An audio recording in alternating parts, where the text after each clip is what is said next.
Prime Minister Julia Gillard to make some remarks tonight. The former Prime Minister John Howard spoke to reporters briefly at the Tony Abbott event just a short time ago. Let's hear a little of what he had to say. 12 months ago, could you ever have expected that the Liberal Party would be in the position you're in today? No, I wouldn't have. That has to be said, and the man who deserves the credit for that overwhelmingly is Tony Abbott. And what about the possibility of a hung parliament? Well, a lot of things are a possibility at the moment. It's not for me to make declarations on behalf of the coalition. That privilege belongs to Tony Abbott. He's the leader of the coalition. I can only say that he has delivered an outcome tonight which was beyond our wildest expectations a few months ago. Maxine McHugh's been very scathing of the Labor Party tonight. Has basically said they had no central message and they're dumping I don't want to get into that. I really don't want to get into that. My only thought about Bennelong is that I'm overjoyed that it's come back to the Liberal Party. You had to work with a difficult Senate at times, but this looks like it could be a much more complicated mix even in the House of Representatives. No, it's I think 1940 since we had an outcome where the balance of power was actually held by independents. If that turns out to be the result, it may not.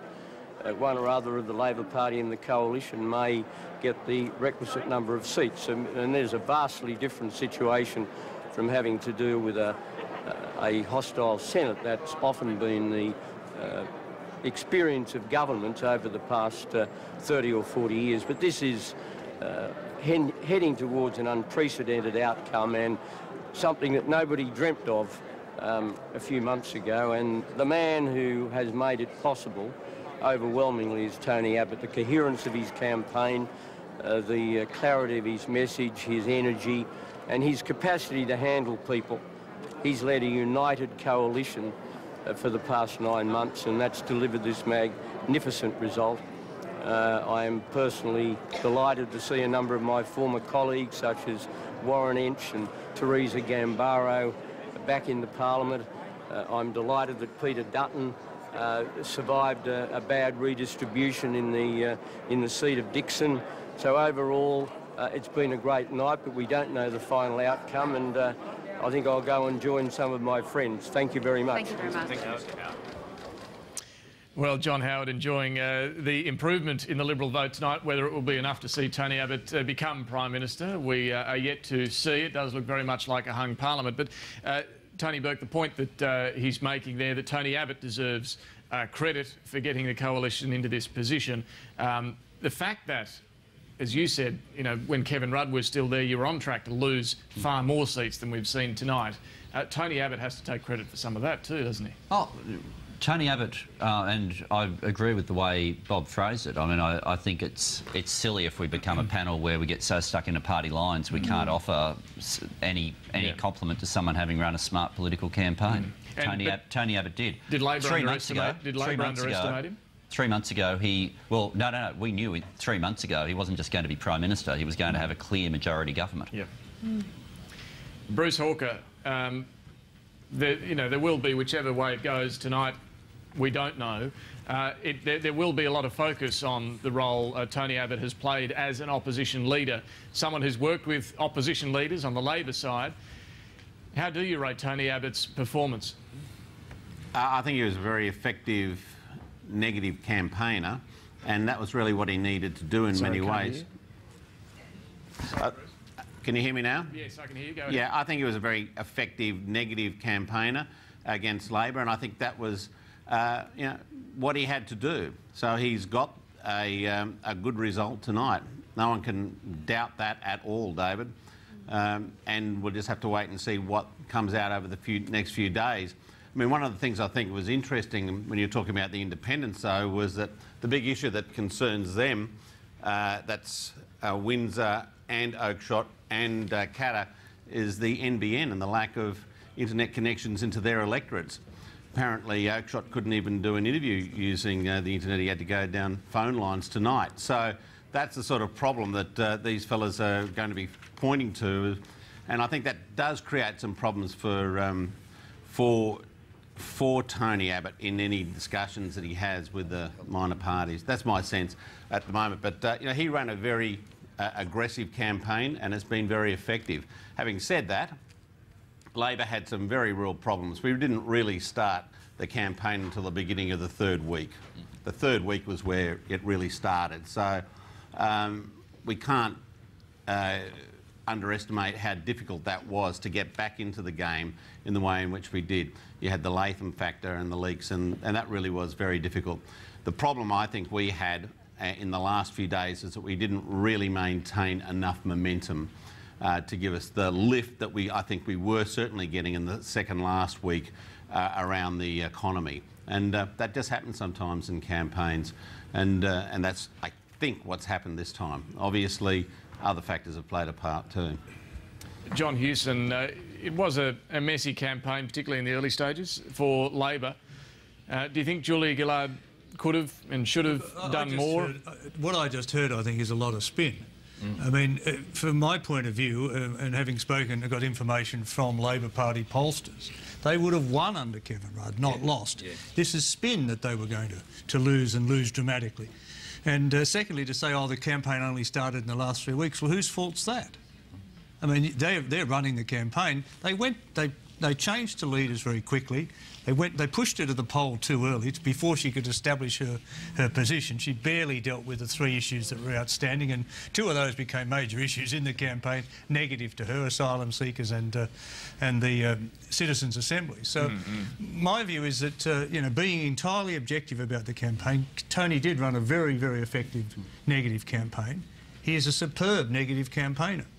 But he also, you have to give him some credit, the question was, can Tony present himself as an alternative Prime Minister? Given the split here with a hung Parliament, you'd have to say that he actually made substantial ground on that front as well. So I think, you know, as I said before, I think he ran a very good campaign because he just beat all expectations. He performed much better than anyone thought Tony Abbott could perform, and he held it together, held his team together, and had enough credibility to be in the game at this late stage, with every chance that he could have a higher number of seats to be able to negotiate with what looks like 4, maybe 5, but probably 4. Will give Denison away. I think for independence, and that's a substantial movement, and he's been responsible for that. David, I fully agree with John Hewson. One thing that the Labor Party will need to explain is the huge losses in Queensland, the huge swings in Queensland, and clearly, if Kevin Rudd would still have been Prime Minister, one would assume those losses in Queensland would not have been as great. And I simply remind all your audience that we in the Coalition were in similar positions with John Howard as Prime Minister. We stuck with him and we got through the rough, tough times. Speaking of Queensland, the former Labor Premier Peter Beattie's just been speaking to our reporter John Kerrison there about what's been happening in Queensland for Labor. Have a look. The result in Queensland's a shocker. It's not a good result, and we could lose as many as 9 if you're talking about what were notionally Labor seats after the redistribution, if you include Dixon. So it's a shocker of a result. The reality is that the cabinet leaks that took place in the first couple of weeks, and I've looked at the polls, and I've had a look at News Poll and the others, you can see the Labor vote trending down dramatically. Those leaks were an act of bastardry, and they clearly affected the vote. And of course, in Queensland, Kevin Rudd being a Queenslander, that's all the hoo-ha about that, the public debate about it. That's why the Queensland vote went as low as it did. But the Labor Party needs to understand that you cannot win federal government, which is why we're now heading for a hung Parliament, unless Queensland performs better. And the only way you'll perform better is if there's more cohesion in the party itself. Now look, we technically don't know who leaked that cabinet information. Do you think Kevin Rudd played an effective role in this campaign? Look, I don't know who leaked it either, but frankly it wasn't anyone who was in love with Julia Gillard. Let's be frank. I mean, that's a good starting point. I mean, to be honest, now I guess it doesn't matter who leaked it, other than they should be incredibly guilty tonight, because their leaking produced the result we have now. It seriously affected momentum, and Julia Gillard had to get up in this campaign and fight her way back. Now, you know, as I said, that's the consequences. Now the Labor Party, assuming they are the ones invited to form government, have to make this work. Now, I had a minority government in my first government. Minority governments can work. It requires goodwill. It requires the Greens playing a positive and constructive role. And Senator Brown now knows he's not just a bystander in all this, he's now part of the main game. And he has to make this work, or the Australian people will be pretty cranky if they're forced back to the polls within a short period of time. And Peter Beattie, that is a big issue in Queensland, where the mining tax was surely a fundamental issue. Do you think that hurt? And what did state issues play in the campaign? Well, the mining tax did hurt. There's no two ways about that. In terms of state issues, they were a minor part of all this. They would have had some effect. I'm not going to say they didn't, but they're not the core issue. Now, I know that there are some people who would like to blame state issues, both in the National Campaign Committee and the Conservative coalition, because they are targeting the state government. But the reality is, had there not been the leaks, had there not been the fuss about Kevin Rudd, then the result in Queensland would have been very, very different. Peter Beattie, just before we head back up to the studio, what do you think the parliament looks like? If it's a hung parliament, how does Labor, if it's Labor, form government? That's be pretty messy, won't it? Well, look, you can make this work. I mean, the reality is the Australian people voted for this. The politicians have got to make it work. I mean, there's no point whinging about it.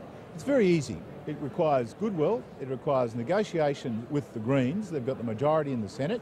It requires the Greens to play a constructive role, and the independent. I mean, people like Tony Windsor are intelligent, sensible, constructive people. Now, they will work to make sure that the federal government works. Of course, they'll want some things in return. Big deal. That's not an issue, provided they're ethical and they're honest and they're appropriate. This can work. The political leaders have got to make it work.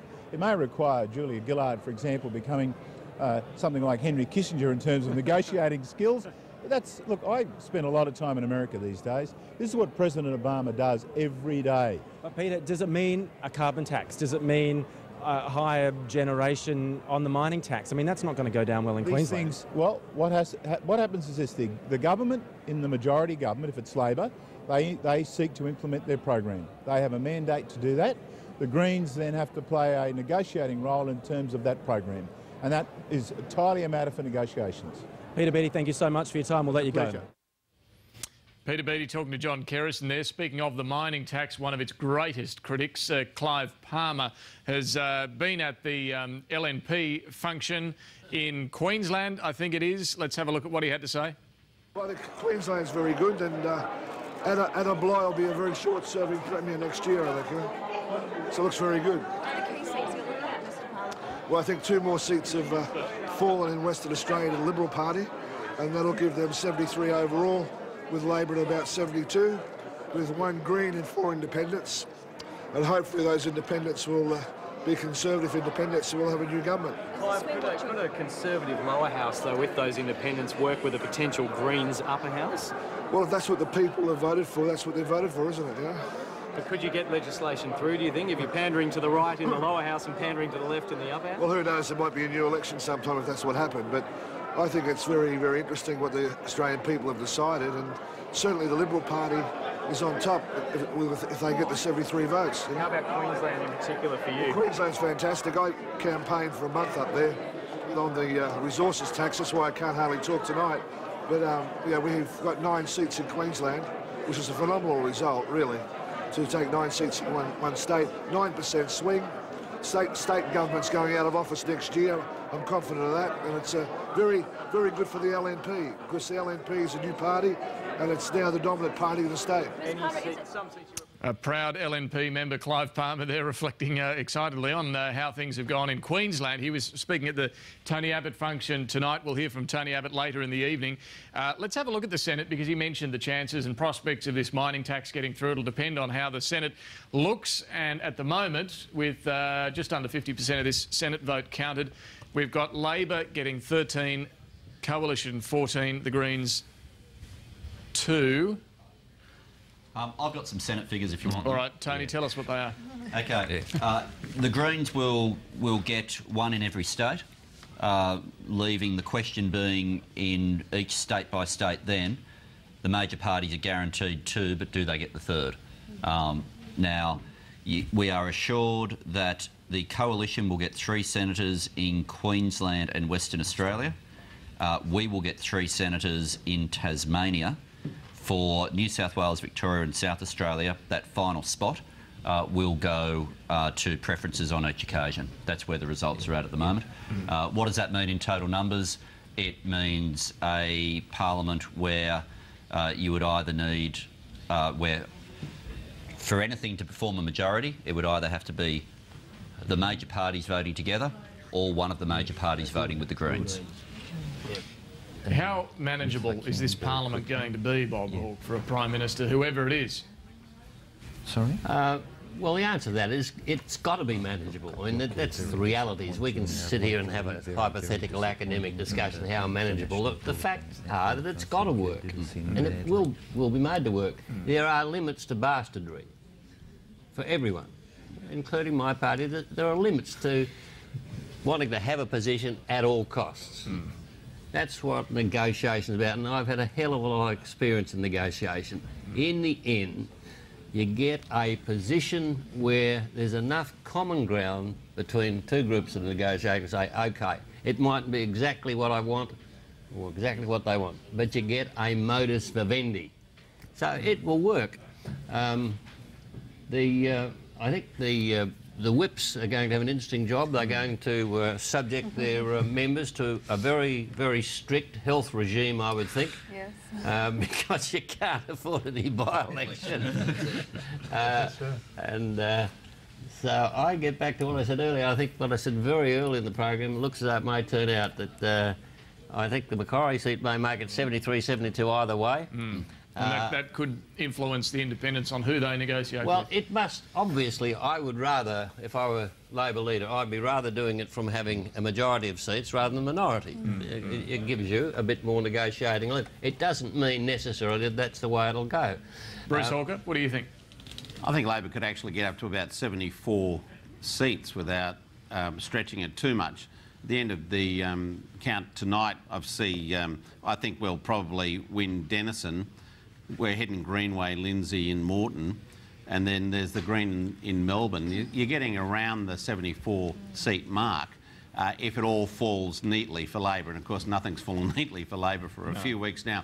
But on the other point that Bob was raising about how the parliament would work or how a government could work, you should also consider the prospect that whoever wins government, they might be prepared, and maybe should be prepared, to offer an executive position or two to the independents. Really? Why not?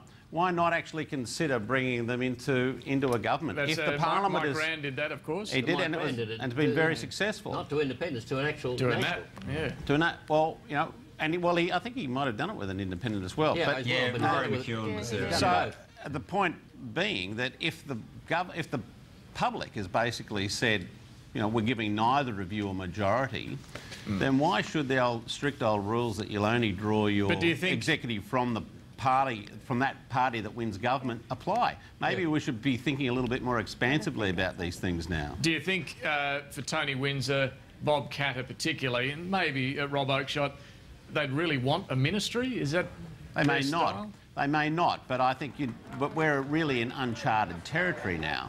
And you have to look to experiences in other jurisdictions to see how they manage what could otherwise be a very unstable situation. And if you can bring minor parties, independents into your cabinet, they're bound by cabinet solidarity, you can have a very effective parliament and a very effective executive operating. You don't necessarily have to continue to constrain yourself by saying that you're going to have all your ministers coming from the coalition or from the Labor Party. Bruce, we're just getting some pictures. These are live pictures from the Tony Abbott camp tonight in Sydney. You can see John Howard's making his way through the crowd and being mobbed as he does with his wife, Jeanette. I think this would signal that Tony Abbott's not too far away either. Kieran Gilbert's there. Kieran, what's happening? David, well, as predicted, Mr. Howard has been mobbed. The chant has gone from Tony to Johnny, and John and Jeanette Howard have been given a hero's welcome. You heard John Howard say earlier in the piece he was delighted that they'd won back Bennelong. He was delighted that the likes of Peter Dutton had been re-elected. Warren Inch had been returned. Teresa Gambaro, these are the members of the School of 96, Gambaro and Ench, and he's very, very pleased, I think, like many of the people in this room, that Bennelong is back in the blue column tonight. I've just received a message from Tony Abbott's people saying he's still some time away, and as I understand it, that he will be awaiting Julia Gillard to speak. So it seems now we need to hear from Julia Gillard before Tony Abbott, who's in the Four Seasons Hotel somewhere in this building. He's awaiting the Prime Minister to speak before he then comes to address because this, we've just heard, Kieran, from crowd. the Gillard camp that he's waiting for. She's waiting for Tony Abbott to speak, so we'll see what happens first. But, Kieran, it's interesting to reflect on John Howard's role in this campaign. Tony Abbott hasn't, and it seems as quite deliberately so, avoided too many images of himself with John Howard. It's not that he's been hidden away at all in the campaign, but he certainly hasn't been seen with Tony Abbott too often. But tonight, when you look at these pictures, you see the fact that he's very much a part of this victory moment for Tony Abbott, if it's a victory moment. Not quite a victory moment, but certainly in the sense of the improvement that he's made for the Liberal Party position in the Parliament. This is a reminder that Tony Abbott's mentor, the sort of Prime Minister he would model himself on should he get the chance, is that guy right there, John Howard.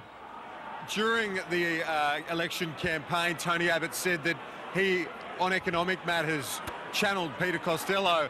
I think it's more appropriate to say Tony Abbott was channeling John Howard with the discipline, with the language. A few occasions during this campaign, it was like the language had been scripted by John Howard. The language when there were those leaks and the dramas on the other side, when Tony Abbott said, look, we'll leave the soap opera of Labor to deal with itself. We will be the grown-ups here. And it sounded like something exactly out of the mouth of John Howard. I think that the memoirs of Tony Abbott, the history books, will say that during this campaign he spoke regularly to John Howard. I think you can almost be guaranteed of that. He would have sought his advice regularly throughout this campaign, and as we've said, as John Hewson said earlier, as we've all noted, it's been a remarkably disciplined performance. He's pulled it off nearly. We've still got to wait a few days to see just who forms the minority government, because it seems all but certain now, and as you guys have been discussing throughout the night, that we're heading for a hung parliament. The question is now just what makeup that is. But I tell you what, it's done nothing to diminish the jubilant atmosphere here. The Liberal faithful, so despondent 3 years ago, tonight are absolutely delighted. Yeah, it certainly sounds like a victory celebration if they're not there yet. Kieran, stand by. Thanks for that. Ashley Gillan is with Julia Gillard in Melbourne at the Labor camp there. And are we going to see the Prime Minister soon, Ashley? Yes, we are. Look, I think the Prime Minister is just being welcomed right now, actually, on stage. So let's go to that now.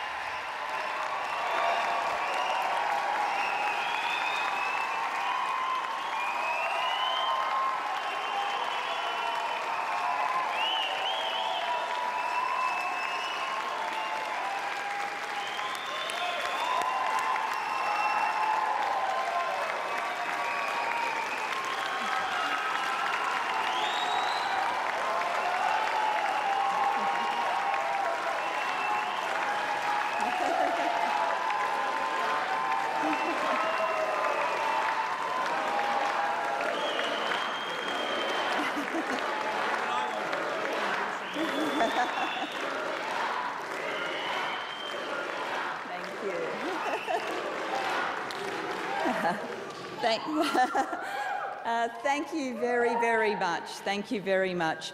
Friends, Bill Clinton once famously said in a previous election in America, the people have spoken, but it's going to take a little while to determine exactly what they've said.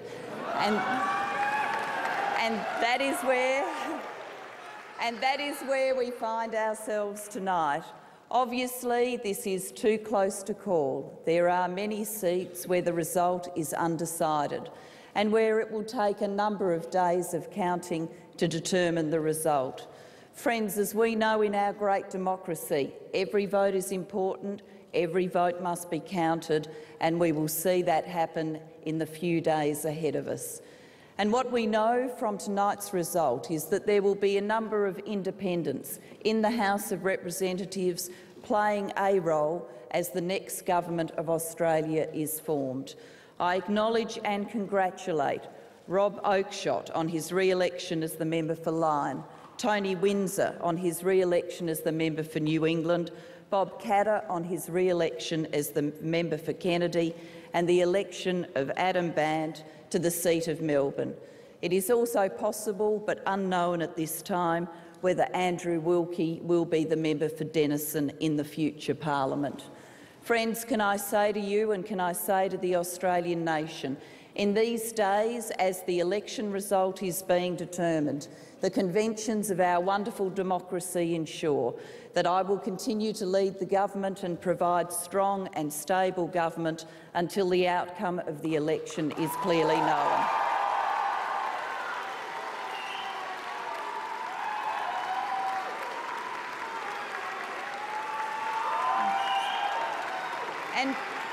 And friends, what I can also say to you tonight is I acknowledge the election of these independents and a member of the Greens to the House of Representatives. I have had a good track record in the federal parliament, working positively and productively with the independents in the House of Representatives and working with the Greens in the Senate. I believe in respecting the role of every representative in the House of Representatives, including the independents and the Greens.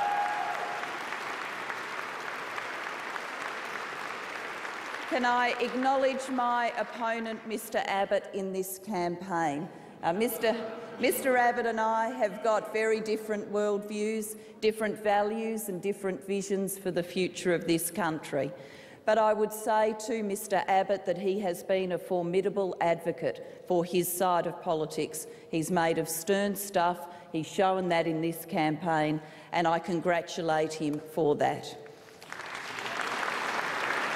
And friends, in front of this crowd and to the Labor faithful gathered around the nation, to the Australians who kept the faith and voted for Labor today, to Australians around the nation, this campaign has been about a positive plan for the nation's future. This great political party and the men and women of the trade union movement have always believed in fairness and decency for working Australians, and we believe that now.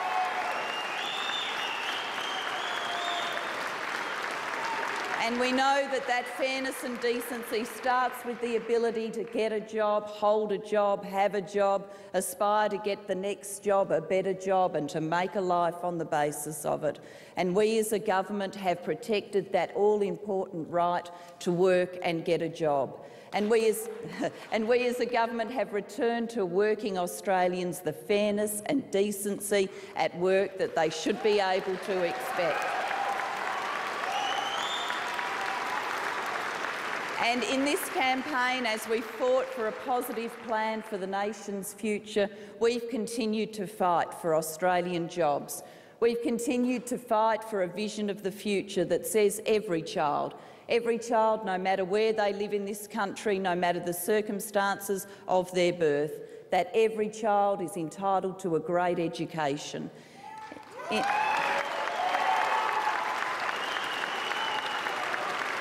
In this campaign, we have continued the great tradition of the Labor movement, a tradition that believes the health care of each of us is important and that it is an offence to all of us if one of us cannot get the health care that we deserve.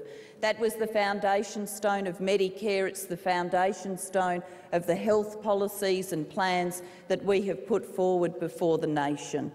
And we, of course, are an optimistic political party. We have always believed that the best days of this country are in front of it, not behind us, that we can work to build those better days by working together. In this campaign, we have fought for a positive plan for those better days, using the new technology of the future, the National Broadband Network, banding together and dealing with the pressing challenge of climate change. We have said to Australians, don't be afraid of the future. We can deal with the future, we can manage it, we can build a better nation together. I would like to acknowledge those who have fought alongside me for this vision during the days of the campaign. I would particularly like to acknowledge Amanda Lampy, my Chief of Staff, and the staff who have worked with her. Thank you very much, Amanda. I would like to acknowledge Carl Battar and the Labor team he has led in Campaign HQ. Thank you very much to Carl Battar. I would like to acknowledge the campaign reference group that has worked with me for the role that they have played in the campaign. I thank them for their efforts. I also thank each and every candidate, each and every member, each and every senator who has stood for Labor in this campaign. I specifically want to acknowledge the efforts of those Labor members who have been in the federal parliament and tonight are not being returned to the federal parliament. It is always a privilege and an honour to seek the trust of your fellow Australians to represent and to serve them. I know my colleagues, though they will be disappointed by this outcome for them, feel that they had the opportunity to gain the trust of their fellow Australians, and that's a very, very precious thing. I thank them for their efforts. I thank them for their fight in this campaign.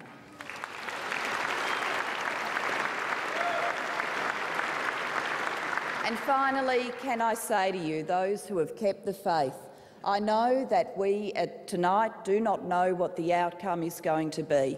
There are anxious days ahead. But in those anxious days, I'll keep fighting for our positive plan for this nation's future. The fight for that plan isn't over yet. We will continue to fight for it in the days to come. We will continue to fight to form a government in this country to deliver to the working Australians, working men and women of this country, a government that understands their needs, values their jobs, wants to see their children get a decent education, wants to make sure that they never have to fear illness because healthcare is there for them, that makes sure they never have to feel a loss of their rights of work, and a government that is as optimistic about their future as this fantastic nation deserves. Friends, thank you very much.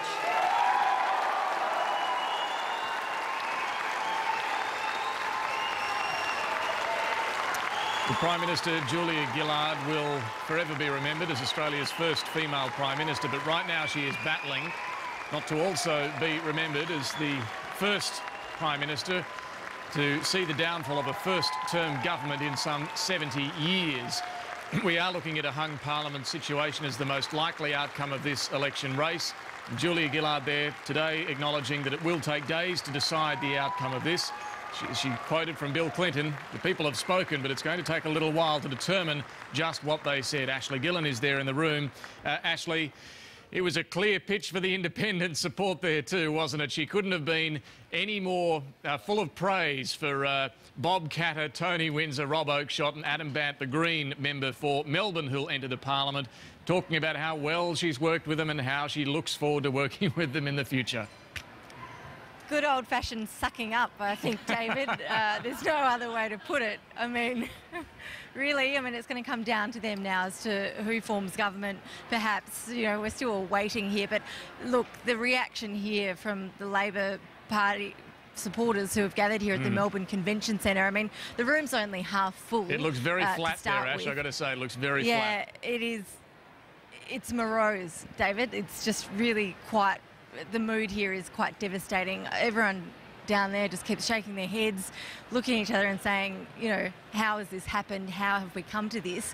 And, when you look back on election night in 2007, if you'd thought that we'd be standing here now talking about the fact that we don't know the result at the end of the election night just 3 years later, well, it is a remarkable turnaround of events. It is. Ashley, thank you. And over at Tony Abbott's camp, where Kieran Gilbert's standing by, I just want to get a quick reaction.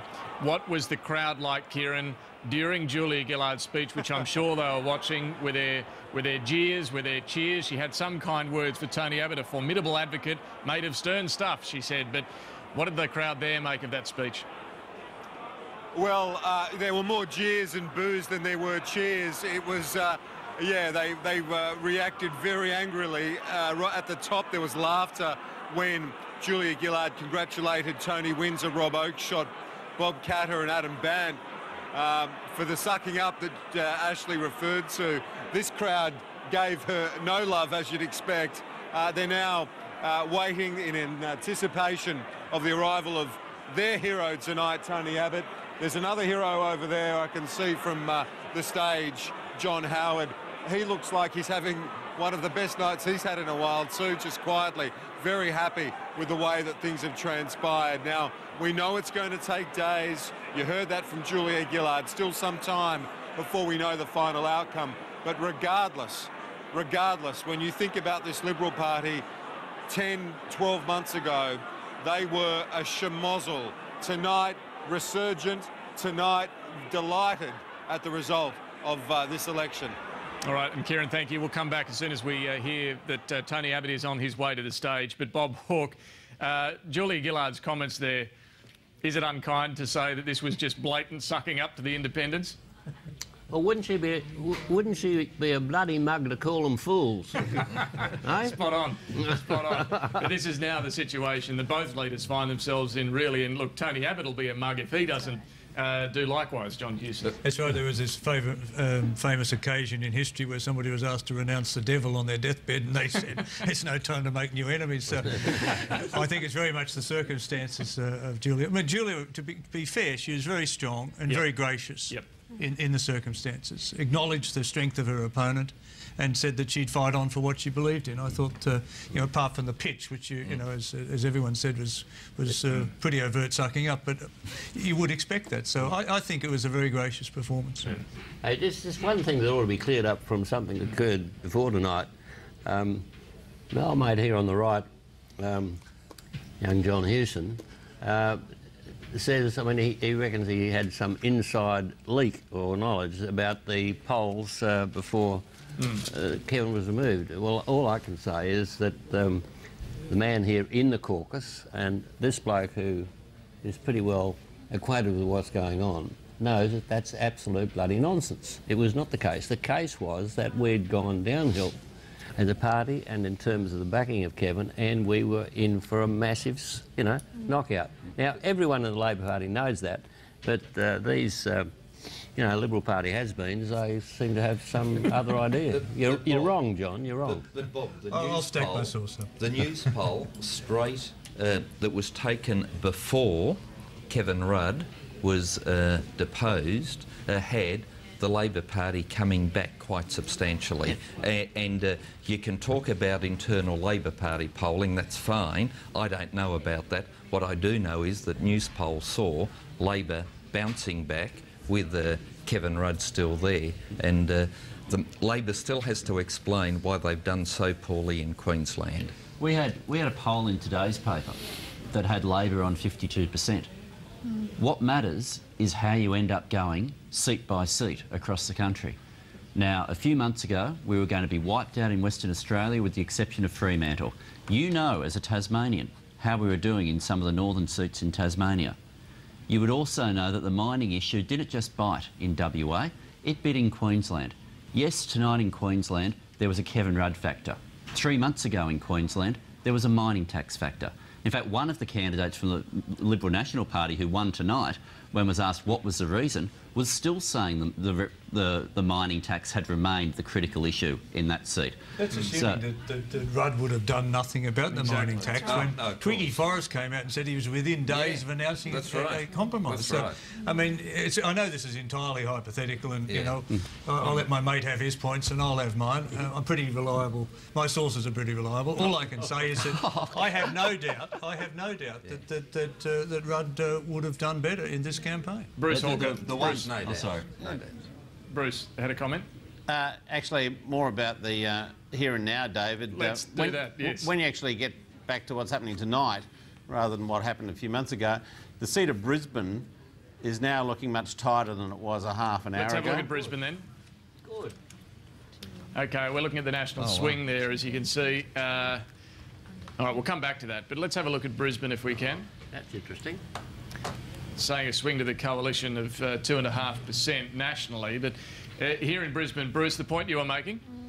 Well, we're within about a point of the Liberals once you take all those Green preferences into account. Let's have a look at them. In fact, we're about a point off them. All right, and conversely, David, and that was not in play. We'd sort of pretty much given up Brisbane about 2 hours ago. So it's within the Tony Burke margin. Yes. Too close to call. Graham, what do you think about that seat now? it has tightened, and our own people say that. Conversely, Canning and Swan in Western Australia now look fine for the coalition. Hasluck very close, and Boothby, Andrew Southcott's got his nose in front again. Well, let's go through some of those. We'll go first to Boothby in South Australia and see how Andrew Southcott is going there. Okay, we've got now 77% counted. Okay, well, the Greens preference area is going to be interesting. So very close there still. It's close, isn't it? Yeah. But it's trending the right way for us. Trending to Andrew Southcott perhaps now. In Western Australia, Swan, obviously, the Liberals hold. But what about Hasluck? Let's have a look at Hasluck. Okay, we've now got nearly 75% counted, and Sharon Jackson is trailing on that primary vote to Ken Wyatt, who we heard from earlier. But have a look after the preferences are distributed. Very, very close. So once again, incredibly close. We're talking about a whole bundle of seats here, which are within. My sources over there are saying it is terribly, terribly close. That'll be a handful of votes. Yeah. Yeah. They tend to think they've done pretty well on the, the postal votes. Yep. And perhaps we should have a look at Canning as well while we're there in the West and see. They weren't so confident about that. No. I think we're claiming Canning. Okay, well, yeah, Don Randall seemed to have enough of a buffer there, given these preferences are going to go mostly to him. He was a Christian Democrat. So let's have a look after the preferences are distributed. Yeah, he is. I think Alana's... Yeah, he's not going to make fall short there, no. But we should also have a look at O'Connor too. Well, can we have a look at O'Connor before you... All right, O'Connor, and I know Fiona Nash will be keen to see this one. Well, we should have a stronger result here now. Go Nats. We do have 63% counted. OK, well, let's just stay on this primary vote for a moment. Bye-bye. Now, Wilson Tucky's on, 20,000 odd. Oh, he's gone. These Labor votes, these 9,500 Labor votes are going to break mostly to... Almost entirely to the Nats. To the Nats, OK. So almost entirely to the Nats, which would put Tony Crook... Fiona Nash, have you heard, is this one... From what I'm hearing, it does look like that Wilson has one, Tony Crook has one. Yeah. And Wilson Tucky's gone. Yeah. OK, have a look after the preferences National Party are distributed. back to double figures in the Parliament. Yeah, OK, so there you go. Tony Crook sees off Wilson Tucky. Erica Betts, will you shed any tears over the departure of Wilson Tucky? Oh, look, Wilson Tucky's one of those characters of the Parliament. He's been there a long time. He's part of the furniture, and it will be sad to see a character like that go. The important thing is still a coalition-held seat. That's right. It'll cut half an hour off question time. It'll also take a lot of colour and movement out of the Parliament for us journos, but anyway. But all credit to Brendan Grills on this. For a long time now, he's had an absolute focus on regional Western Australia. He's a very smart operator, and he understands what regional Western Australia needs, and he's just been very, very focused. Yeah, all right. Well, looks like it's saying too close, but... the trend would seem to be towards the Nats there to knock off Wilson Tucky. I think it's significant to say this is the first election in more than a decade, probably, where the National Party have started increasing their representation again. Yep. Good point. No argument from Fiona Nash on that. No argument from Fiona Nash. I think, Graham, you were saying we should look at Corangamite in Victoria, so let's do that and see how the contest there is going with Sarah Henderson and Darren Cheeseman. OK, well, we're now looking at almost 80% of the vote counted there. This is going to be close, but these Greens preferences could be really important here. Let's have a look after they're distributed. Yeah, pretty close, pretty close. But she's putting up a strong fight there. And Moreton? All right, let's go to Moreton, where Malcolm Cole is running there against Graham Perrott. And he is doing pretty well, but I think those Greens preferences are going to tighten it up. Let's have a look after they're distributed. See, Labor's ahead there. Yeah, I think Labor'd probably hold on to that, wouldn't they, Bruce? That's right. I mean, we're thinking we will, which gives us 4 of those seats which are in the balance. Labor's going to end the night ahead in. And Lindsay has strengthened a little for the Labor Party. Yeah. All right, well, let's just check Moreton. We're in Moreton. Let's check Longman, and then we'll go to Lindsay. So Longman, first of all, where Wyatt Roy is up against John Sullivan. And earlier it was looking, let's distribute the preferences there, have a look at that. It was looking earlier, and it still looks like... He's all right. You've got that. Yeah, that's gone. Yep, Wyatt Roy's picked that up. You see, if Wilson had survived, the age gap within the parliament would have been extraordinary. Just within the Liberal Party would have been extraordinary.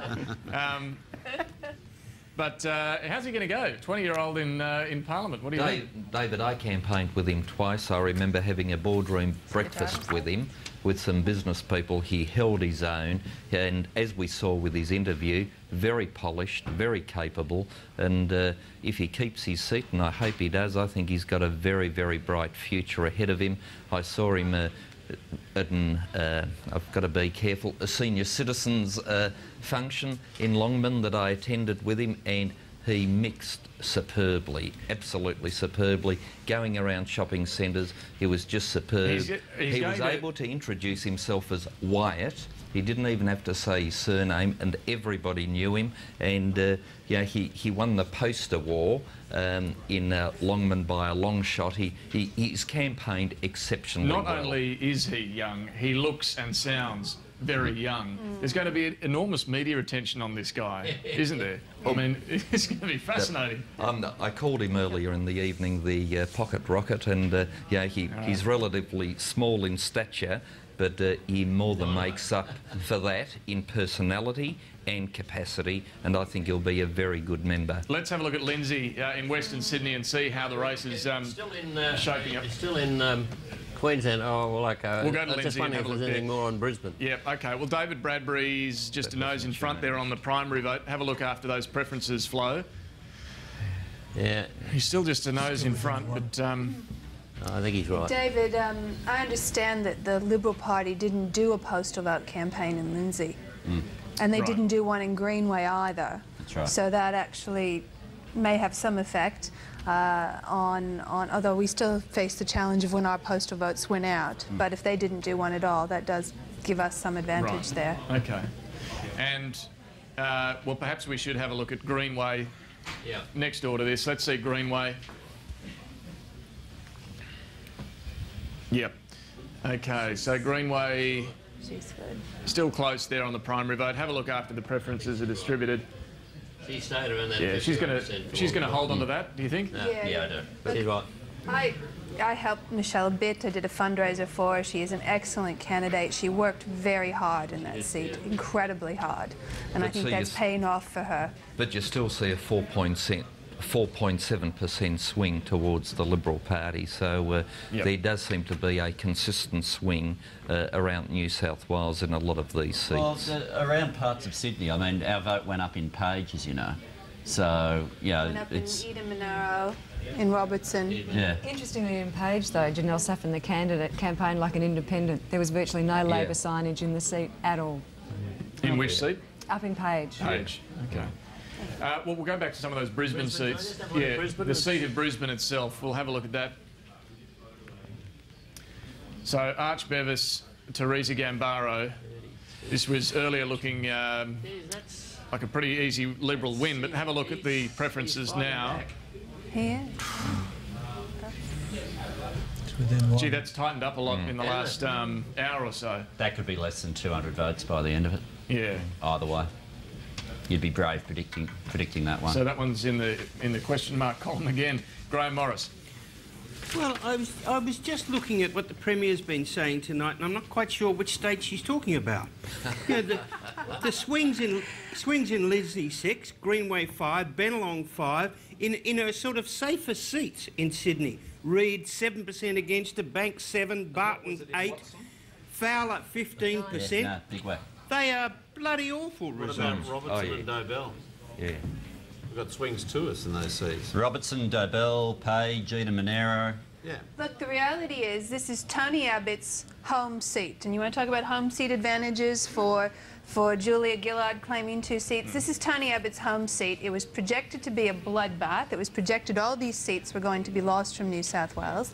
That hasn't happened. And yes, we are still waiting on Lindsay and Greenway to come through, but they are tracking very well, and there hasn't been a significant shift yet to suggest that they're not going to continue in that way. It mightn't be a bloodbath, but there's a fair bit of hemoglobin all over the floor. Fair call, but again, I think you've got to give great credit to Julia, who campaigned really hard in New South Wales. She had a great team of candidates around her, and that's paid off for them. Let's have a look at the statewide outcome for New South Wales, just to see what the total swing is. And yes, it's been patchy, better for Labor on the Central Coast and not so good in some parts of Western Sydney, but the overall swing against Labor is 6%, 2 of that going to the Greens, 4 of it going to the Liberals. A 6% swing is a meaningful swing. It is. No one's dismissing that. No one's dismissing the fact they had an uphill battle in New South Wales. And again, a lot of it is the Kevin factor. There's a lot of frustration with the Commonwealth government before the change of leadership. And she did campaign, Julia campaigned incredibly well in New South Wales. You know, I've just got to hark back to... But you don't think any of this is the state Labor government fault? Let me go to John Alexander's comments about the Parramatta to Epping rail link. And, you know, he claimed that, you know, that was... He made all sorts of claims about it. You know, this is a man, John Alexander, campaigned on the Parramatta to Epping rail link, said he was going to go out and demand it. And, you know, people... Well, he had it in a leaflet. He had it in a leaflet. Barry O'Farrell... That's how you campaign. I don't know if he was holding press conferences and making announcements like you guys were. But every Liberal councillor I speak to in Western Sydney would castigate us about the Parramatta to Epping rail link. But if you look at a seat like Parramatta, which we have held without even going to preferences, don't forget that under the Howard government we didn't hold Parramatta. Parramatta is a seat that easily goes to, yes, and oh, and you folks are over there claiming Gilmore and all, you know, you've got Joanna Gash, give me a break. Look, the bottom line is Parramatta to Epping rail link was a good thing for Parramatta, and it's a good thing for Western Sydney. And it's Julia Gillard that came in and made that delivery of infrastructure to Western Sydney, and I think that made a big difference for her. Isn't the question here if there was a 6%... Why then has Bennelong gone Bennelong to the is Liberals? 1.4%. Despite a $2 billion rail link. It's a 1.4% marginal seat. 1.4%. And, you know, Maxine McHugh did an amazing job in 2007 taking it off the sitting Prime Minister. She made history, and she will forever be a Labor hero because of it. She faced a tough election no matter what we did in that seat. She faced a very tough set of circumstances holding a seat that is not traditionally ours to hold. John. Isn't the question you ask from the point of view of New South Wales, if there was a 6% uniform swing in the forthcoming state election, what would be the outcome? I don't think you can make that sort of assertion that a swing that you see... Well, it's somewhere between 6 and 25 in Lindsay. Yeah, but hang on, Johnny, are you arguing that our improvement in Victoria is because of the state government in Victoria? I think Brumby was a factor, yeah.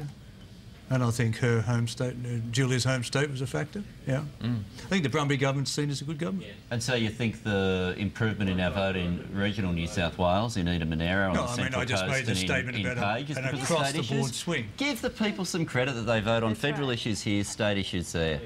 I mean...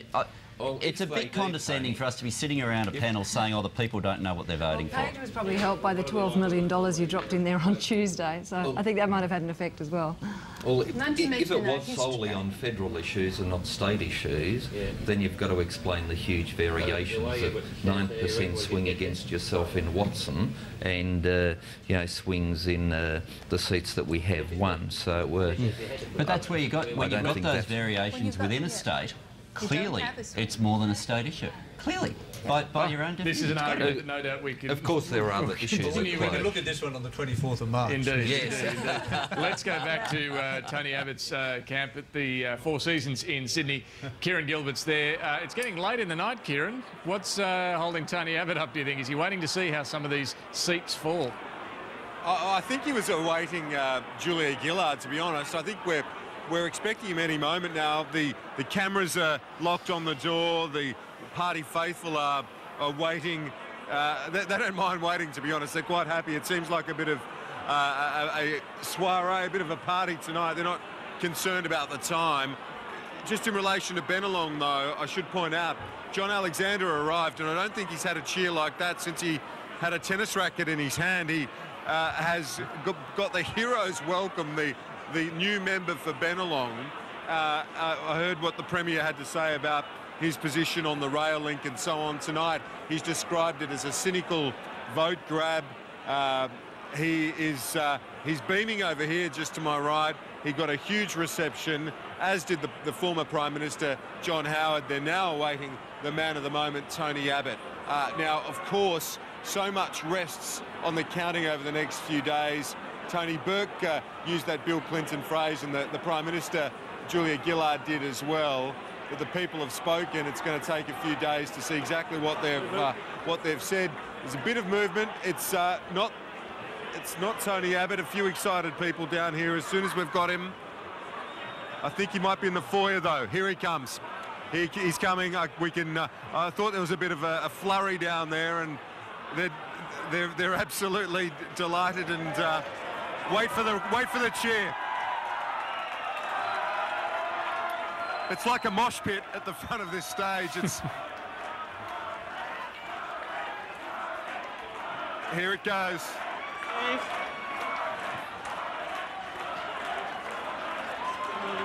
Tony Abbott accompanied by his wife Margie, the three daughters. One of them, Frances, came back from Europe just for the election result. Louise, there you can see on the left of your screen, she has campaigned a fair bit with Tony Abbott. I think has been a real positive for him to have Margie, Louise on the campaign. He has had issues with female voters, and that's helped to soften the image, having Margie there with him on the campaign trail. And as I say, his eldest daughter Louise also there. They're making their way in now here at the Four Seasons. What a reception.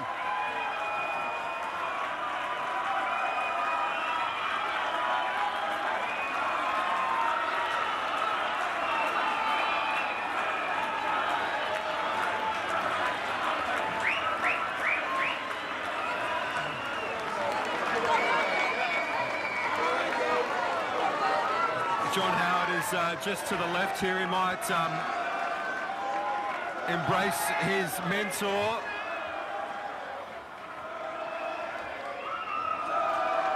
And let's hear what Tony Abbott's got to say tonight to the party faithful. If he can get a word in, I'm not sure they'll quieten down.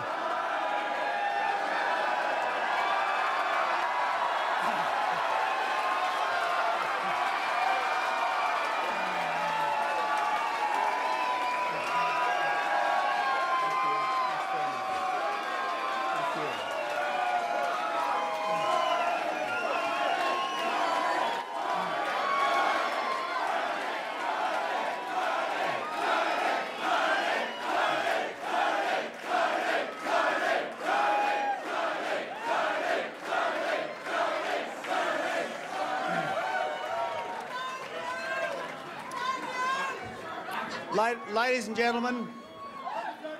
gentlemen, this is a night for pride in our achievements.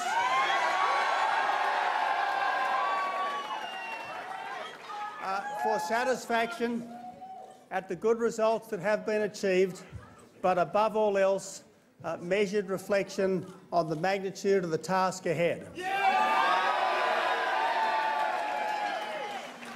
There should be no premature triumphalism tonight. There should simply be an appreciation that this has been a great night for the Australian people. And I thank the Australian people, wherever they are, whoever they voted for their commitment to this great democracy.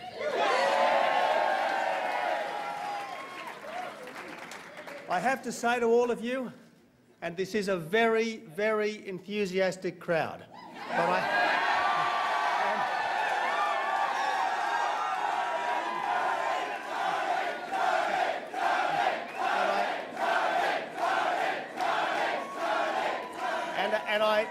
and I love you for your enthusiasm.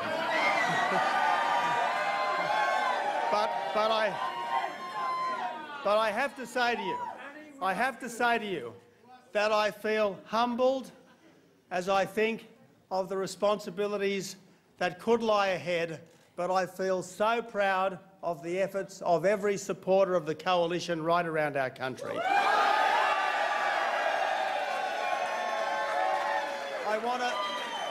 I want to particularly thank, at the outset of these remarks, I want to thank our party president, Alan Stockdale, and our party director, Brian Loughnane.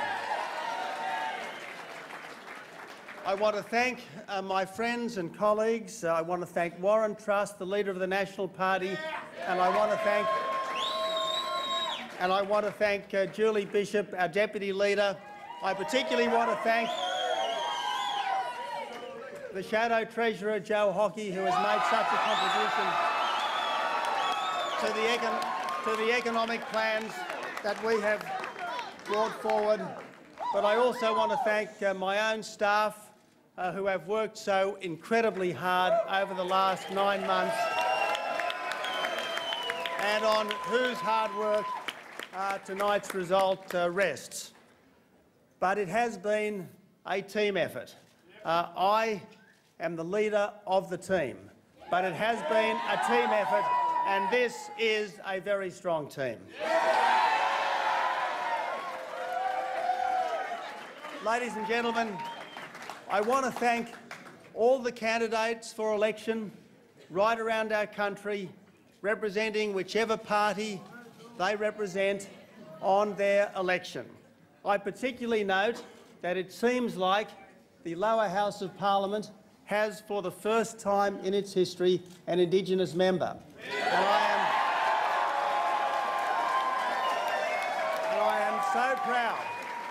I am so proud that on current counting, it looks likely that the first ever Indigenous member of our House of Representatives will be a Liberal member of Parliament.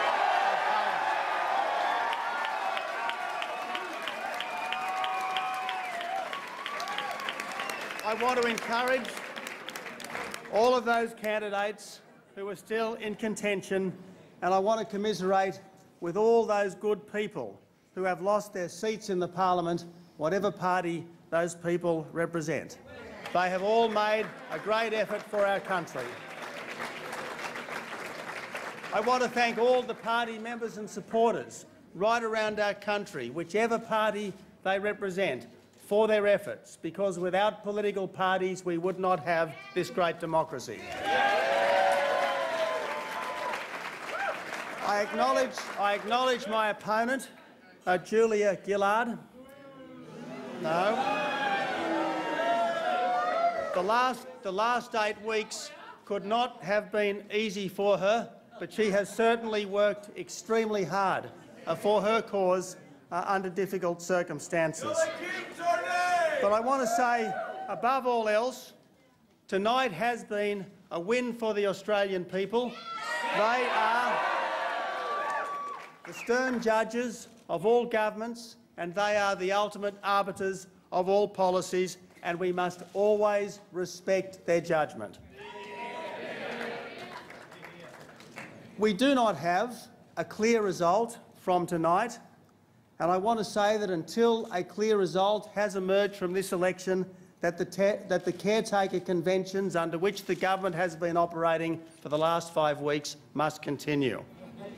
What is clear from tonight is that the Labor Party has definitely lost its majority.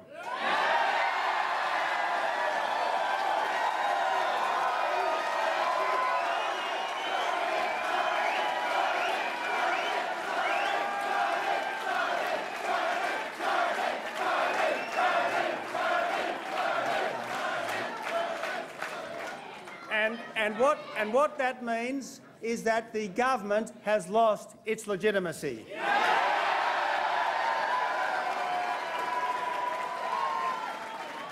And I say that a government which found it very hard to govern effectively with a majority of 17 seats will never be able to govern effectively in a minority.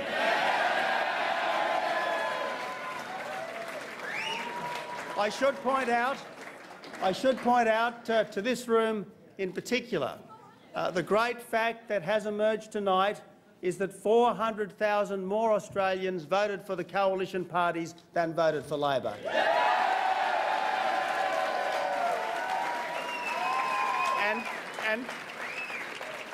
And the Labor Party achieved the lowest primary vote of any governing party at least since the Second World War. So it's pretty clear, ladies and gentlemen, that the Australian people have responded to the clear policies that we took forward to the election. The Australian people want their government to end the waste, to repay the debt, to stop the big new taxes, to stop the boats,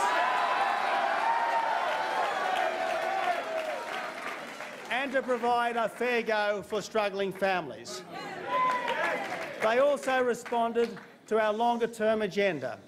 They want local control of schools and hospitals. They want practical measures to improve our environment. They want strong policies to help families, and above all else, they want a strong economy that's managed by a government which understands the needs of small business. But the people have not just responded to the strong policies that we took to the election. The Australian people have decisively rejected factionalism in all its forms. This election has, to some extent at least, been a referendum on the political execution of a Prime Minister. And the Australian people have said that whatever else might characterise our political culture, it should never be characterised by the knock on the door at midnight by the faceless men of the Labor factions.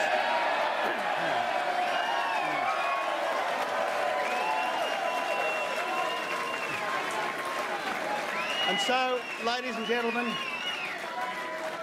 I say on this remarkable night in our political history that the coalition is back in business.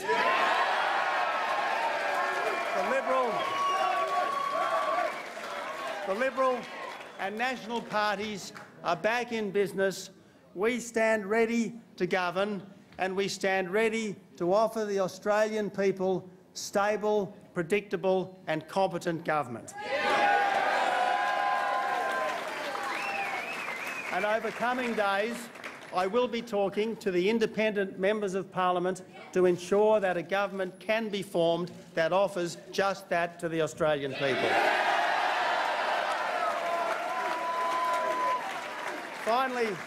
Finally, ladies and gentlemen, let me say that every single member of Parliament serves in Parliament with the permission of his or her family.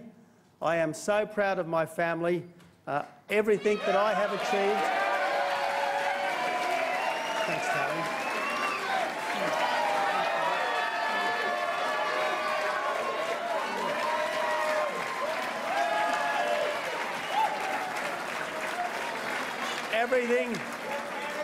Everything that I have achieved in public life has been achieved with the support and encouragement of my family, and I point out to everyone in this room who has worked so hard to bring about a good result that my darling angel wife Margie was delivering food.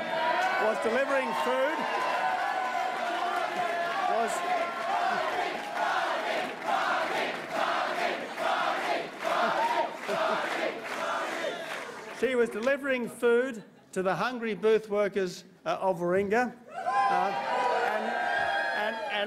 And my other children up here were handing out how to vote in the electorate of Lindsay. Finally, let me say, ladies and gentlemen, that I want to thank the electors of Warringah. I want to thank the electors of Warringah for the faith that they have shown in me on 7 consecutive elections. It is an unalterable fact of public life in this country that you cannot be a national leader without being a local member first and foremost. I will never forget the people of Warringah.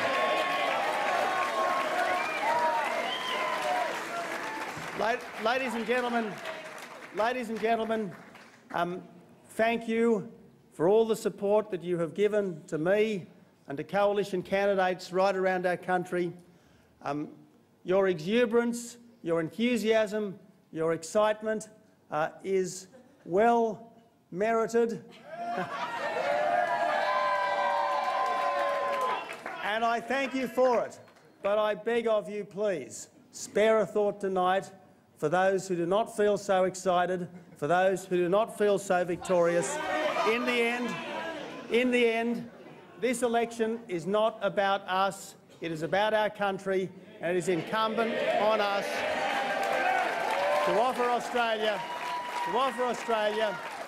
the better government that a great country needs and deserves, and I pledge the rest of my time in public life to that great end. Thank you very much.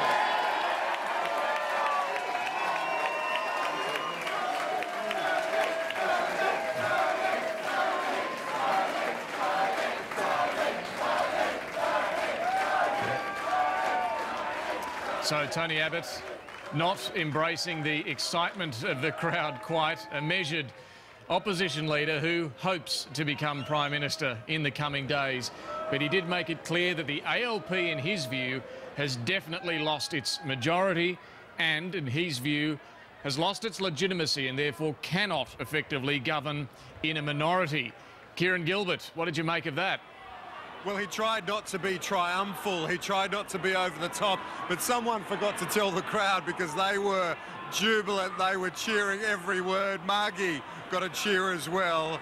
It was an absolutely fascinating thing to watch, and what a stark contrast with what we saw in Melbourne at the Convention Centre. That sombre mood, well, flip it, and that's what this room is like here at the Four Seasons Hotel in Sydney. He tried not to be triumphal, as I say, but this crowd would have none of that. They are delighted.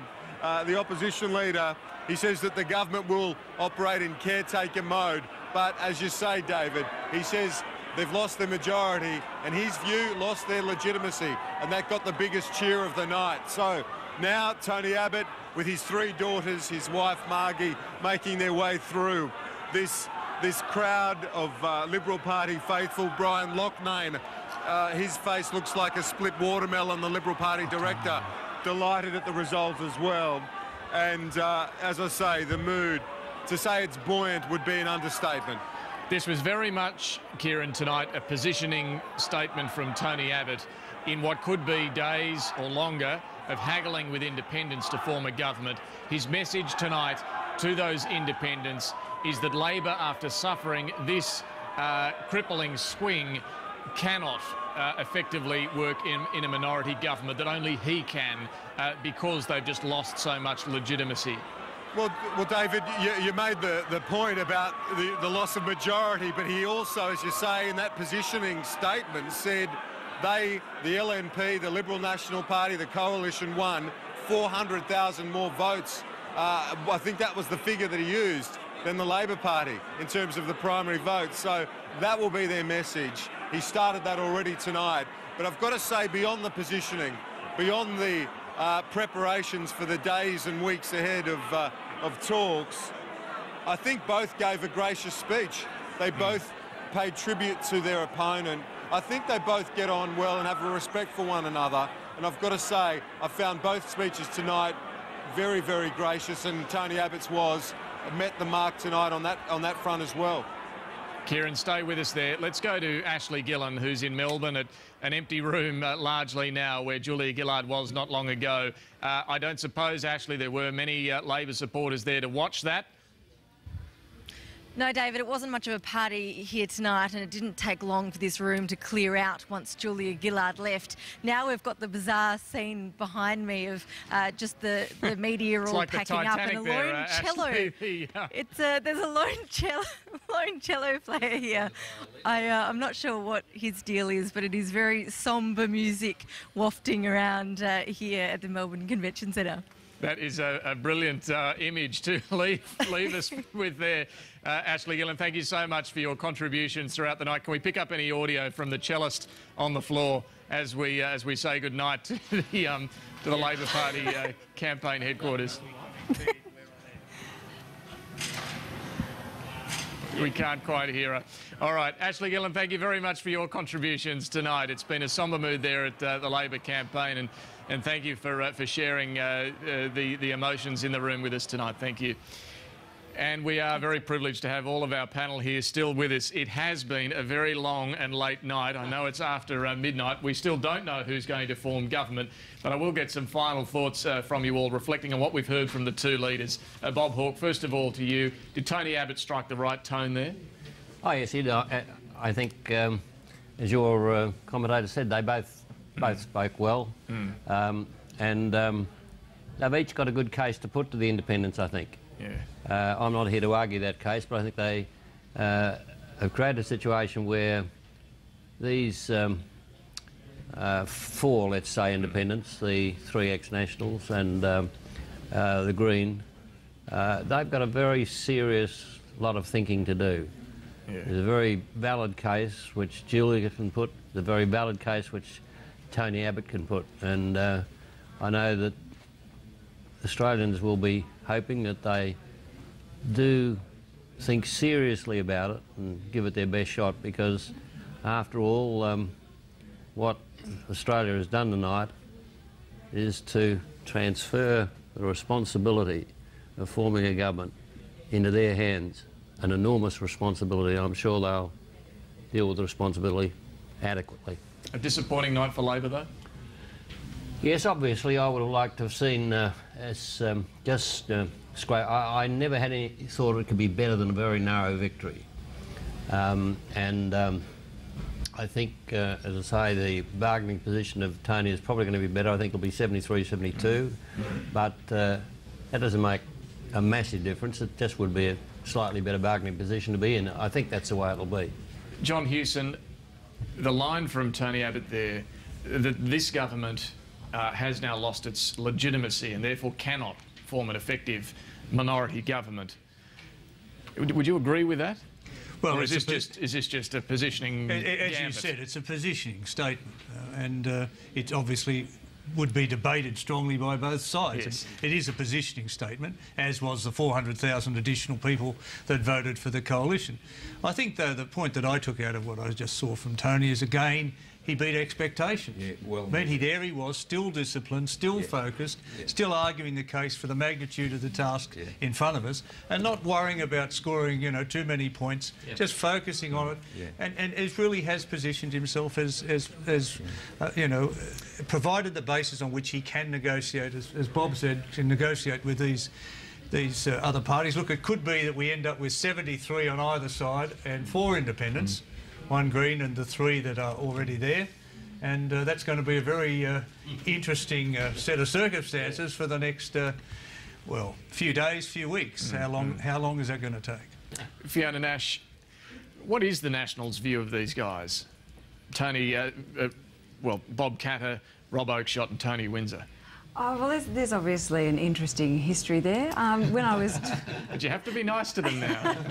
Say what you really think, I'm always nice to them. And when I was talking about them having Conservative seats before, I was talking more about the people that are living within those electorates that are themselves Conservatives, and that I would expect a lot of those may well have a Conservative expectation, not so much about the members themselves. But I think I just need to make mention of probably the under-the-radar story tonight, tonight, which is actually the Nationals. We contested 24 seats, won 12 of them. We won the Nationals in WA, have beaten Wilson Tucky in O'Connor. We've got 2 seats now that are going to sit with the Nationals out of Queensland. And in New South Wales, we had 2 really hotly contested 3-cornered contests, one in Riverina and one up north in Richmond's, and the Nats beat the Libs in both those seats. So it's been a very, very good night for the Nationals. Erica Betts, is Tony Abbott stretching it to say that Labor cannot find a majority, form a majority government on the numbers we're seeing tonight, or is that still possible? Tony gave a very well-measured speech. I think what he showed, and I think the imagery of the 2 rooms that the parties had showed clearly the momentum is with a coalition. There are an extra 400,000 Australians that barracked for the coalition to win by casting their vote for us as opposed to the Labor Party. And if I might say, the one point I will make is that I think Tony Abbott treated the independents with a greater degree of respect than Julia Gillard. Her pitch was so blatant, transparent, that I think if I would have been one of those independents, I would have been, well, no, I won't say what I was about to say, it's getting late in the night. Suffice to say, I thought it was very patronising, and I don't think it would have won Julia any support. But look, having said that, the coalition's clearly got the 400,000 votes extra than Labor, which will count in our favour. The question is, how will that translate into extra seats? We don't know that as yet, and I think in all those circumstances, Tony Abbott yet again made the right pitch and delivered a very well-measured speech, which would have appealed to the Australian people, and I also think to the independents. Well, this is the key, Christina Keneally, appealing to those independents, negotiating with them over the coming days. How do you think this is going to play out? Well, first of all, at the risk of sounding patronising, I want to congratulate Fiona, who was vying for that last Senate spot. And yes. Who we should acknowledge. We'll still thank you. We'll still wait a few weeks, though, to be absolutely sure. Thank you. Look, let me just reflect on 3 things. One, I think I've demonstrated tonight I have no ability to pick the outcome. I think how he started out, I called Then again, I was an optimist in '96. I thought Keating was going to win. But secondly, you've got to give a great deal of credit to both leaders. Tony Abbott and Julia Gillard both ran good campaigns, disciplined. Julia, I think, turned hers around and got it. The result tonight, because she did do that, and Tony did run a very good campaign. From a New South Wales perspective, you know, look, the net loss of only 1 seat in New South Wales, I think, is an outcome that nobody particularly predicted going into tonight, and I think it does show the strength of the campaign here in New South Wales. In terms of those independents, you know, Rob Oakeshott has sat in our parliament, as has Tony Windsor. And they are, as I think all the members here have described them, strong, independent, truly independent members. And I think they will be very independent in their thinking. No doubt they'll come together collectively, but at the end of the day, they're going to do what they judge is in the best interest of their electorates and the nation. Tony Burke, on the numbers, is Tony Abbott right in saying Labor cannot get a majority? No, but he's probably right in saying that neither side will get a majority. There's enough seats in doubt at the moment that if everything went perfectly for one party, they could conceivably form a majority. We know that never happens. We know that some get positive results, some get negative. So almost certainly you're looking at a hung parliament. And the decision then that the independents have to make when they're getting to the point of what's best for the country is they have to choose a Prime Minister who they believe will be better at leading a consensus government, because that's what the job will be. And I've obviously got a strong view about Tony Abbott's capacity for consensus and a stronger view about Julia Gillard's capacity for consensus. Well, it's going to be an interesting few days. Well, he got 400,000 extra votes, which would suggest he's got more consensus on his side than Julia Gillard. Your two-party preferred vote across the country will give you a different answer to your primary vote there.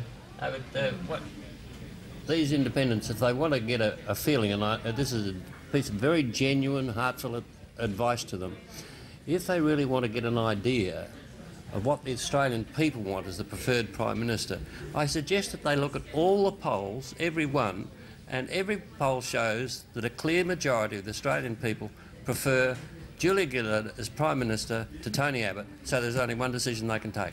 On that unbiased piece of advice, well, thank you all. Bob Hawke, John Hewson, Fiona Nash, Erica Betts, Christina Kennelly and Tony Burke. It's been a long night, but great to have you here with us throughout it all. Thank you all very much. Thanks. Now, Bruce Hawker and Graham Morris are still with us as well. Bruce Hawker, looking at the seat count that you've been following throughout the night, how do you see it now? How many are still in doubt, and is a hung parliament now certain?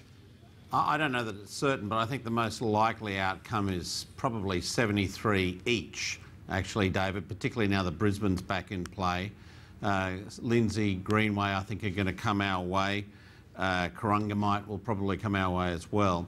So it's very, very close. There'll be three independents, obviously, and a Green. So you know, the parliament is absolutely perfectly balanced in a sense. And just on the point that was being debated before between Senator Betts and Tony Burke, the overall two-party preferred vote in this election had Labor ahead, 50.5 to 49.5. And I think this has been obviously a feature of this campaign, you know, the strong performance of the Greens. Clearly, a lot of those people are disaffected Labor voters. We can't deny the fact that there were real problems inside Labor before and during the campaign, and a lot of people, I think, who were more traditional Labor voters in the past went to the Greens. So I think that's a clear indication of where things are at the moment. A lot of people who might have voted Labor before voted Green, but they preferenced Labor. So overall, on a national basis, two-party preferred, Labor is actually ahead 50.5 to 49.5, almost perfectly calibrated 73 each in terms of the parliament. That also suggests to me, though, that if Labor can form a minority government, it can actually be a very effective government because it can work with the independents, can work with the Greens, and I think there'll probably be more discipline inside a minority government to take some issue with what Tony Abbott said than one where you have a majority of 17 or more. I think that's going to be a very interesting thing we're going to see play out in the coming days and weeks. Whoever forms a government is going to have to be incredibly disciplined. I think Labor can do that, and Labor's got a right to try to do that. In 1991, when we were in opposition in New South Wales, Bob Carr had a similar result, and we had to wait another 4 years before we formed government because the independents sat on the crossbenches and supported the Conservatives. Graham, how do you see the coming days playing out as this is negotiated? It had crossed my mind a couple of days ago that we get this scenario. I couldn't find enough seats for the coalition to win, and it was pretty obvious the Labor Party wasn't going to get there in their own right. And having a look around Australia and around the world, if I were the independent, what would I look at over the next 2 days? There'd be two figures. One is, how many votes did the two parties get? When I add it up tonight, at the moment, the coalition has 4.4 million, Labor has 4 million. The coalition has 44% of the primary vote, the Labor Party has 38%. I would be talking first to Tony Abbott to see if he can work with the four, maybe five independents to form a government. Graham, and that would be their rationalisation. I'm going to interrupt you there, but it's for someone that I'm sure you won't mind me interrupting you for. It's the former Prime Minister, John Howard. He's there with Kieran Gilbert. Mr Howard, did you think 3 years after you lost government that this was possible? What happened tonight? Only in my dreams. What happened tonight is an extraordinary tribute to Tony Abbott. Tony Abbott brought us back from the political dead when he took over 9 months ago, and his willingness to confront Kevin Rudd on the emissions trading system began the decline of Rudd because Rudd lost his nerve over that, and it was all downhill from then on. And I think what's happened tonight is, at the very least, the legitimacy of the Labor government has been destroyed, and it's a remarkable triumph for Tony Abbott. He brought unity and cohesion to the coalition. They worked together as a team. He had a clear message, And he showed tonight with his speech a generosity of spirit, and the Australian people were warm to that. I've always seen in Tony Abbott a great personal decency, and the more people see of that, the more they will like it, and he will become an extremely formidable figure in Australian political history. There were many that thought his discipline resembled a Howard approach to politics. How often did you speak to him during the campaign? Tony Abbott and I are good friends, everybody knows that, but he's his own man. Every leader of a political party makes his or her own way, and sure, we have some attitudes and things in common, but what Tony has achieved tonight... Look, I talk to Tony from time to time, but look, there's only one man who's entitled to the credit for this, and it's Tony, obviously assisted by his parliamentary colleague, but I'm so happy for him. But more importantly, I'm so happy for my party, and even more important than that, I'm happy for the country, because a quite bad government has not got the second chance it never deserved. What about the seat of Bennelong? That must be a bit of sweet revenge to get that back into the blue corner. Well, I'm delighted for John Alexander. He was a great candidate, and they needed a new, fresh face in Bennelong, obviously, and I'm just so happy for him as well. It was great. He had a very big win. He got a swing of over 5%. But you were the member for Bennelong for so long. It must be nice. Well, of course it's nice. Of course it's nice. And it's a very marginal seat now. And it's just one of those seats that over the years changed a lot. And it went Labor and for 3 years, and they woke up to the fact that wasn't very good. And they've put it back into our camp. But this is a remarkable night in Australian politics. And it is, above everything else, a tremendous tribute to Tony Abbott for his tenacity and his high intelligence and his humanity. It's very late. I know you've got to get home to bed. I think I might do the same. But I want to ask you one last thing about the way forward, because you're experienced, you know how these things work. Both sides are trying to position tonight on the way forward, the negotiations with the independents. How does it play out? I mean, this hasn't been seen since World War II, this sort of hung parliament. You are facing a sort of, in some respects, a Coles and Wilson. They were the two independents after the 1940 election. And it's a bit like that, but my experience tells me that the leader of the coalition, Tony Abbott, has the skill and the brains and the knowledge and sense of Australian history to know how to negotiate, and he doesn't need any public advice from me. I'm sure he'll do it well, and the Australian people will grow to respect him even more in the years that lie ahead. Mr. Howard, appreciate that. Thank you very much. David Spears, John Howard, obviously delighted tonight at the result. And I'll just pass back to you now, because it's very tight up here. I'll let the former PM move out. All right, Kieran, thank you very much. Thanks to John Howard as well. And, geez, that image there, a far cry from what we saw at the Labor camp where Ashley Gillard left us a while ago, and a lone cellist on the floor in an empty room playing, I'm told, The Dying Swan. So, a sombre mood indeed at the Labor camp. We'll just have a quick look at how things have finished up. Firstly, in New South Wales, as you can see here, the no real change in the country areas. Labor holding on to Eden Monero. Have a look at closer to Sydney, and you can see here that Macquarie has gone to the coalition. A very close result there, but according to the computer has gone to the coalition, and they're holding on to Macarthur as well down there. But Labor, importantly, hanging on to Robertson and Dobell as well on the Central Coast. And in Sydney itself, let's have a look here. We saw Bennelong change hands. Greenway looks like staying with Labor, and at the moment, as you can see, Lindsay staying with Labor as well. But again, that's going to be very close to see how that plays out. In Queensland, Leichhardt has gone to the coalition along with Dawson and Flynn. Herbert remaining in coalition hands as well.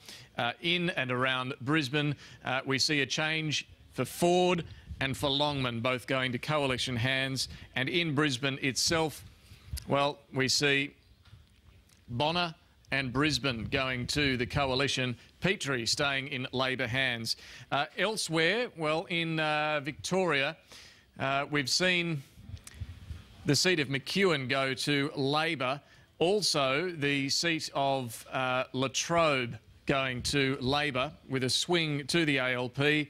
But in Melbourne itself, little change. Well, Melbourne, of course, the seat going to the Greens, but no other change here from Deakin or Aston.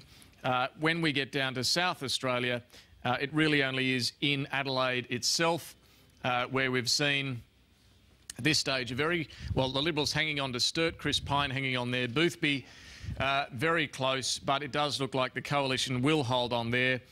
In Perth, well, the count is still underway there, you would think, but no change at this stage to Hasluck. Swan remaining in Coalition hands. That was a notionally Labor seat, but staying in Coalition hands. We have seen a change, though, it seems, in Wilson Tuckey's seat of O'Connor. That going to the Nationals, but still, of course, in Coalition hands. And the only other change has been Solomon in the Northern Territory, the Darwin-based seat going to the Coalition. In Tasmania itself, there's been a big question over Denison, but at the moment it looks like staying in Labor hands rather than falling to an independent. And we shouldn't forget the ACT. No change there at all. So Labor holding on to its 2 seats there. Bruce Hawker and Graham Morris, some final thoughts from you. Graham, we interrupted you to go to your old boss, John Howard, who's clearly excited about the outcome here for the Coalition. What's your best guess about who is most likely to form government? Well, at the moment, it seems to me the Coalition has won 14 seats. It has lost 1. There are 8 in doubt. The Labor Party is ahead in 5 of those. The Coalition is ahead in 3. Now, you know, we are not going to know for quite a while, David. It is most unlikely that, in fact impossible, I think, for either side to get a clear majority. So everyone is going to have to talk very, very nicely to these independents. And I still think if the independents have a look at the primary vote, in other words, when people put a 1 against which party, the Coalition is a long way in front. And that's why I think the first discussions, it may well be that propriety says, well, the first discussion should be with the Prime Minister of the day. But in fact, I would have thought the first discussion is actually with the person who got the most votes. So, look, it's been a most unusual night, and I think the Liberal Party is about to canonise an Abbott. I think you're right. And Bruce Hawker, there are no hard and fast rules about negotiating when it comes to this situation, who the independents should talk to first and why. What do you think is going to happen? Well, there are no rules, but it's not unprecedented, David. There have been numerous occasions in Australian political history at a state level where independents and minor parties have had to do deals with governments to make a stable administration. And I think what will happen is that both parties will sit down and talk behind closed doors, as I think they should, to the independents about the issues that are of most concern to them. Both parties will put their big pitch to them, and out of that process, eventually we'll get a decision. Now, I think one of the things that the National Party are probably regretting tonight is the fact that they've tried to make the life of the former National MPs so miserable for so long. We shouldn't underestimate the depth of feeling that actually exists between the former National Party independents and the National Party itself. And I think that's going to be a factor as well in this whole thing. Who do they feel that they could actually work with in government? The national broadband is something which Labor is committed to. It was an issue which Oakeshott, which Katter and which Windsor all pushed very hard on. I think we'll see them sitting down and talking to the respective leaders and looking to try to get the best deal, not just for themselves, but for regional Australia and for Australians generally. These are very principled people. You know, I know 2 of them very well. And I can tell you that they will approach this with real seriousness because they know they know how important it is. But as I said earlier, though, you know, both the Liberals and the Labor Party should see this as an opportunity to have a more consensus-based approach to government. I think this is a very good point. Negotiating on their policies, selling their legislation, arguing the case for it and trying to work it through the Parliament. Now, whichever way it goes, that will be the real challenge for both political parties to sell each piece of legislation. Unlike the ETS or other things that weren't sold properly, to get them through Parliament now is going to take a lot more work. And Bruce Hawker, from the sounds of that, and your closeness to a couple of these independents, perhaps you'll be an emissary to make some of these negotiations. They won't have any shortage of advice coming from all directions, I'm sure, in the coming days. And then you'll have to get it through the Senate run by Well, exactly. Bob Brown. And, yeah, a whole other challenge there to get through. Bruce Hawker, Graham Morris, we do appreciate very much your contributions throughout this very long campaign and this very long election night. Thank you for joining us. Thank you, David. And just when you thought this election fight was over, it isn't. It's still going to continue. In the days ahead, it's going to be fascinating to see who can form government, which way these 4 independents are likely to go, how this negotiation will take place, and who is going to govern Australia for the coming 3 years. We've been right across this election campaign for the past 5 weeks here on Sky News, and we'll be right across these negotiations in the days and weeks ahead. This is the place to see the final outcome of election 2010, whenever that is. I'd like to thank all of the Sky News election team for their amazing work over the past 5 weeks. No sleep yet, it seems. Thank you for joining us wherever you're watching around the world or across Australia. I'm David Spears. Thanks for your company.